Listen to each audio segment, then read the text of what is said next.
এই বৌমা। হ্যাঁ মা, কোথায় যাচ্ছ? এই তো রান্নাঘরে। তা বলছি বাসি কাপড় ছেড়েছো? না মা, বাসি কাপড় তো ছাড়িনি। কি, তুমি বাসি কাপড় না ছেড়ে রান্নাঘরে যাচ্ছ রান্না করতে? তুমি যাও না বাসি কাপড় ছাড়তে হয়? কিছু শিখে আসোনি? তোমার মাকে তোমাকে কিছুই শেখায়নি? হ্যাঁ, হা করে দেখছো কি? যাও বাসি কাপড়টা ছেড়ে তারপর রান্নাঘর ঢোকো। ঠিক আছে মা, আমি বাসি কাপড়টা ছেড়ে তারপরে রান্নাঘরে ঢুকছি। কোন মেয়েকে যে বউ করে নিয়ে এলাম, বাসি কাপড়টা পর্যন্ত ছাড়ে না। এই বৌমা দাঁড়াও, বলছি তোমার নাকের ফুটো নেই? তুমি নাক ফোটাও নি? না মা। তুমি জানো না একজন সদবাকে নাকের ফুল পড়তে হয়? তুমি কি আমার ছেলেটার অকল্যাণ চাও নাকি বৌমা? হ্যাঁ, তুমি যে নিঃশ্বাসটা ছাড়ো সেটা কি ভালো? সেটা যদি খারাপ হয় তাহলে তো আমার ছেলেটার অকল্যাণ হবে গো।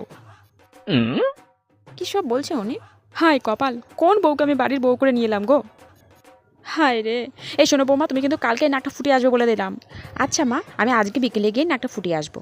ঠিক আছে, এবার যাও কাপড়টা ছেড়ে রান্না করতে যাও। অসহ্যকর মহিলা।